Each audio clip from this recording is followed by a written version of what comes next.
आइए स्टार्ट करते हैं अपने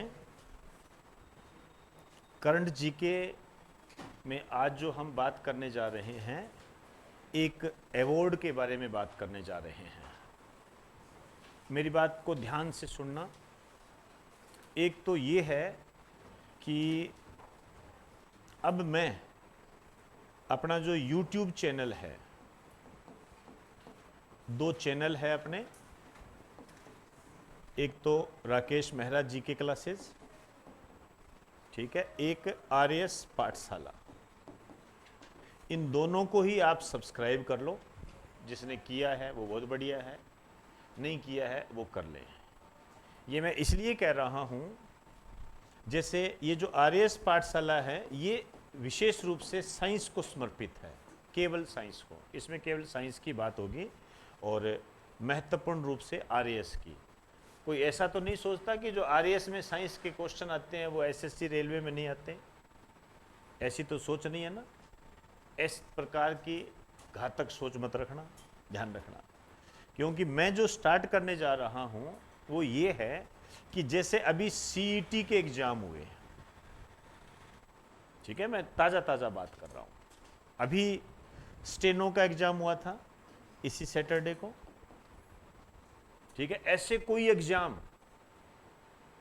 ठीक है ना, उस प्रकार के एग्जाम जिसमें जब हम क्वेश्चंस देखते हैं तो वो क्वेश्चन जो हमारे नोट्स के अंदर नहीं है, अलग टाइप का कोई क्वेश्चन आ गया, ठीक है ना, अलग टाइप का कोई क्वेश्चन आ गया, चाहे वो साइंस का हो चाहे जीके का हो, ठीक है ना, उसको मैं अलग से एक्सप्लेन करूंगा।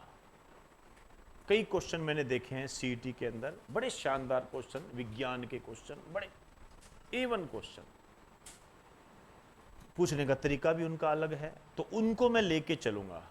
वो चाहे 5 मिनट का वीडियो हो चाहे 10 मिनट का वीडियो हो। अब हो सकता है वो यहाँ करवा लूँ या वहाँ दूसरी क्लास में करा लूँ, आप उसको रेगुलर रखें। क्योंकि मैं वो चीज़ तो बताऊंगा ही बताऊंगा कि इसमें वो क्वेश्चन, आप ये क्वेश्चन आया, इसका आंसर ये है, उसके आसपास की चीज़ें भी आएगी। इससे क्या होता है, एक वो सब टॉपिक के रूप में हमारे सामने आ जाता है। तो उसको आप करंट जीके में डाल लेना, और उसमें ना डालो तो जैसे मान लीजिए कोई केमिस्ट्री का क्वेश्चन है तो केमिस्ट्री में डाल देना, ठीक है। कॉन्स्टिट्यूशन का क्वेश्चन है तो कॉन्स्टिट्यूशन में डाल देना, ये भी आप कर सकते हो, ठीक है ना। इससे आपके नोट्स पावरफुल हो जाएंगे। क्लियर होगी बात सारी।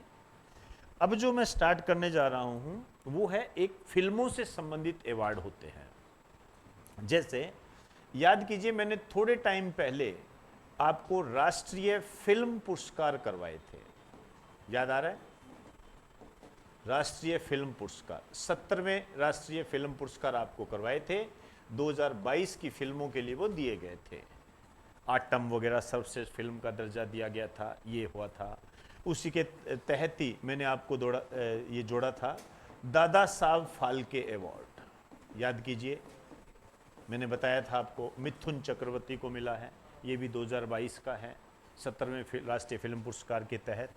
ये देखिए, ये जो दोनों टॉपिक है ये मोस्ट टू मोस्ट इंपॉर्टेंट है, ध्यान रखना। पूरी डिटेल आपको दे दी थी, लिखा दिया था मैंने, YouTube पे भी पड़ा है, जो नए बच्चे हैं उसको देख के इसको कर सकते हो, ठीक है। ये मोस्ट इंपॉर्टेंट होता है पहले नंबर पर फिल्मों की दृष्टि से। लेकिन अब मैंने कई क्वेश्चन देखे हैं, विशेष रूप से रेलवे, SSC, इनमें ऐसा नहीं है कि राजस्थान के एग्जाम में नहीं आ सकता, उनमें भी आ सकते हैं। जो यहाँ आ रहे हैं उनकी रिपीटेशन वहाँ हो जाती है। पहले नहीं आते थे ये, पहले नहीं आते थे, हमारे टाइम में तो पढ़ाया ही नहीं जाता था इसको। लेकिन मेरी नज़र कई क्वेश्चंस पर पड़ी है। अभी मैंने कहा ना, मैं वो क्वेश्चंस लेकर आऊँगा जो अपने नोट्स के अंदर नहीं है, जिन पर हमने पहले ध्यान नहीं दिया। आज जो मैं आपको टॉपिक कराने जा रहा हूँ वो पहली बार कराने जा रहा हूँ, पिछले मैंने कभी नहीं कराया वो। और वो क्यों करवाने जा रहा हूँ, क्योंकि उसकी झलक हमने इन एग्जाम में देखी है, और वो है आईफा अवार्ड।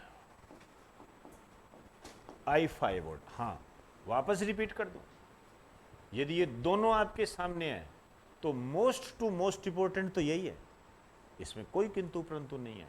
लेकिन इसकी झलक भी आपको देखने को मिलेगी, समझे बात को? ये है। तो आईफा अवार्ड में क्या पढ़ना है उसकी बात करते हैं। हेडिंग डाल दीजिए, आईफा अवार्ड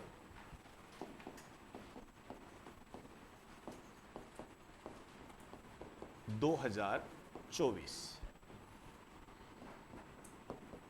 अब ये तो मैं जानता हूं कि आप सभी जानते हो कि किस क्षेत्र में ये दिया जाता है, फिल्म क्षेत्र में दिया जाता है। इसका जो आयोजन हुआ था ये सबसे महत्वपूर्ण है आयोजन। इसका आयोजन अक्टूबर 2024 के अंदर हुआ है और ये स्थान है, ये ऐसे अक्टूबर वगैरह याद रखने की जरूरत नहीं है, ध्यान रखना। इसका आबू धाबी, किसकी राजधानी है? संयुक्त अरब अमीरात, इसकी राजधानी। एक तो बेटा ये चीज़ है, ये मैं आपको इसलिए बता रहा हूँ। अभी एक फिल्म फेस्टिवल हुआ था, मेरे अभी थोड़ा दिमाग में नहीं आ रहा, वो ये पूछ लिया था कि इस फिल्म फेस्टिवल का आयोजन कहाँ हुआ था, ये पूछा गया था। और वो नॉर्मल एक प्राइवेट टाइप का था, गवर्नमेंट का नहीं था, वो प्राइवेट टाइप का था।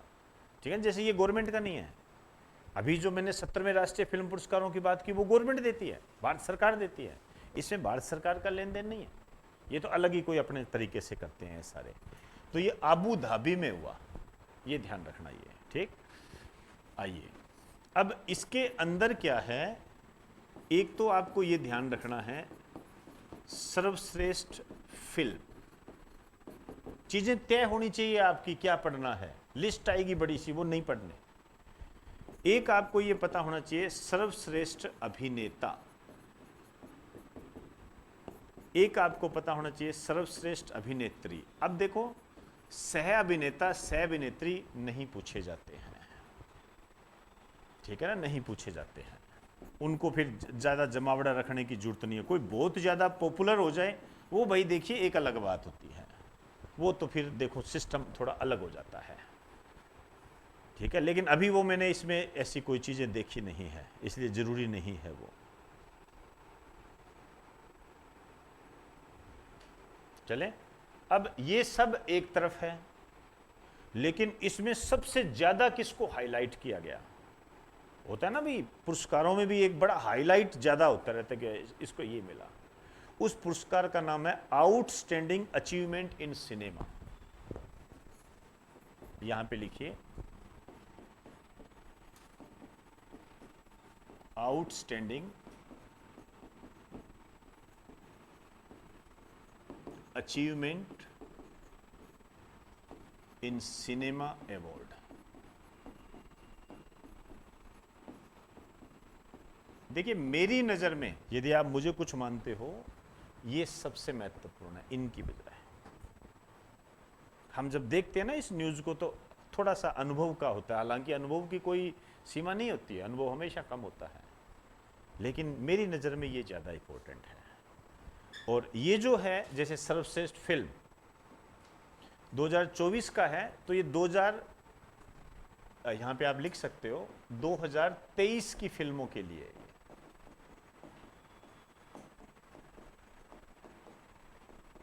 2023 की फिल्मों के लिए।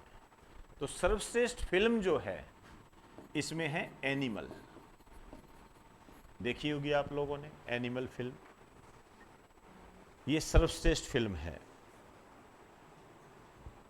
और सर्वश्रेष्ठ अभिनेता जो है ये है शाहरुख खान, जवान फिल्म के लिए मिला है इनको। क्या शानदार एक्टिंग की आपने देखी होगी। और अभिनेत्री जो है ये है रानी मुखर्जी,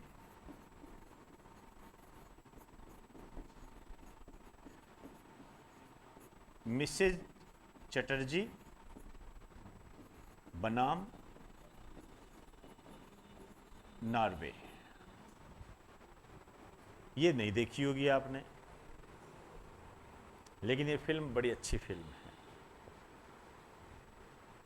निर्देशक जो है ये है विधु विनोद चोपड़ा, ये 3 इडियट वाला है ये।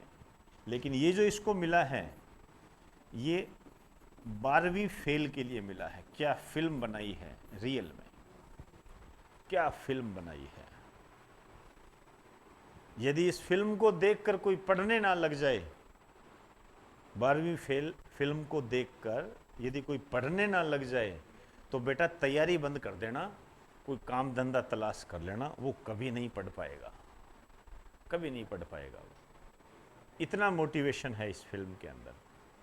और सबसे बड़ी बात है, कोई काल्पनिक कथा नहीं है, रियल कहानी है। और रियल बहुत कम लोग ही कर पाते हैं इतने, लेकिन हाँ इतना जरूर है, हर व्यक्ति कर सकता है, हर व्यक्ति कर सकता है। आइए, ये एक तरफ है और ये वाला पोर्शन एक तरफ है। ये जो अवार्ड मिला है, ये मिला है हेमा मालिनी और चिरंजीवी, इन दोनों को मिला है। ये हेमा मालिनी और चिरंजीवी को मिला है।